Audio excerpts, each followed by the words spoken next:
గుడిమల్లాం శివలింగం అనేది ఆంధ్రప్రదేశ్ రాష్ట్రం తిరుపతి జిల్లా ఏర్పేడు మండలంలో ఒక చిన్న గ్రామంలో గుడిమల్లంలోని పరశురామేశ్వర స్వామి ఆలయంలో ఉన్న ఒక పురాతన లింగం. ఇది తిరుపతి నగరానికి ఆగ్నేయంగా 13 కిలోమీటర్ల దూరంలో ఉంది. గుడిమల్లం ఒక చిన్న గ్రామం అయినప్పటికీ భారతదేశంలోనే మొదటి శివాలయంగా బాగా ప్రసిద్ధి చెందింది. ఇది మహాశివుడికి అంకితం చేయబడిన ఆంధ్ర శాతవాహనుల కాలం నాటి పురాతన హిందూ దేవాలయం. ప్రాంగణంలో ఆనందవల్లీదేవి, శ్రీవల్లి దేవసేన సుబ్రహ్మణ్య స్వామి, సూర్యభగవానుడు, వినాయకుడి ఆలయం మొదలైనవి కొలువై ఉన్నాయి. దేశంలో మరే చోట లేని విధంగా ఇక్కడి గర్భగుడిలో నిటారుగా ఉన్న ఎత్తైన లింగమే దేవాలయం యొక్క గొప్పతనం. ఇది ఎగుడు దిగుడులతో కూడిన విశాలమైన ముఖము కలిగి ఉన్న ఒక స్తంభం వంటిది. దీని ముందు భాగంలో ఒక మరుగుజ్జు అయిన యక్షుని భుజములపై గంభీరంగా సేద తీరుతున్న శివుని చిత్రము ఉన్నది. మందిరంలోని తవ్వకాలు చతురస్రాకారపు కంచె వంటి ఆకారాన్ని వెలికితీశాయి. మనుష్య లింగాన్ని క్రీస్తుపూర్వం 2-3 శతాబ్దాల్లో 2 అత్యంత పాలిష్ చేయబడిన రాతి వలయాల లోపల ఏర్పాటు చేశారు.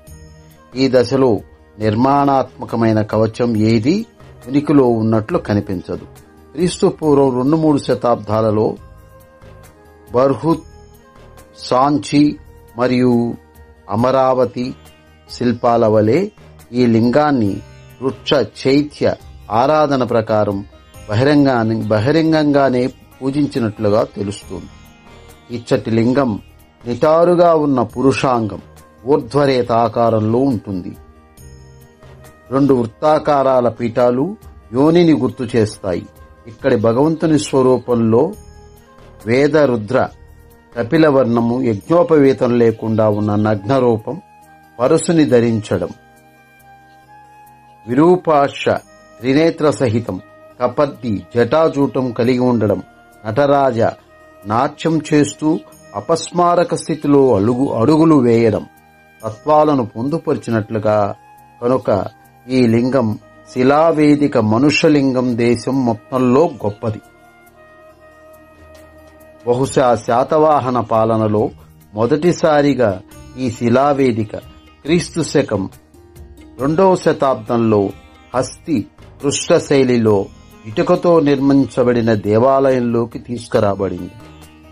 శాతవాహనుల పాలనలో ఈ ఆలయం విస్తరణకు నోచుకుని రాతితో పునర్నిర్మించబడింది.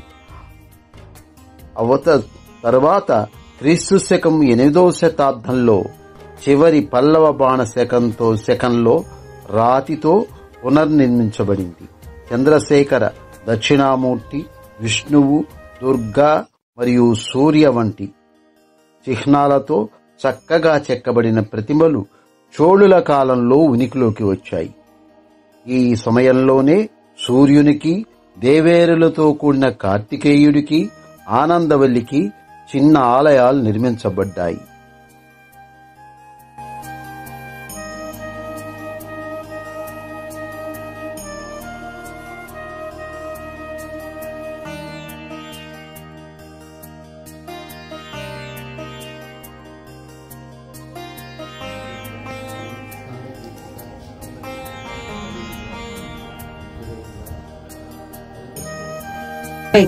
హారతిస్తాడు.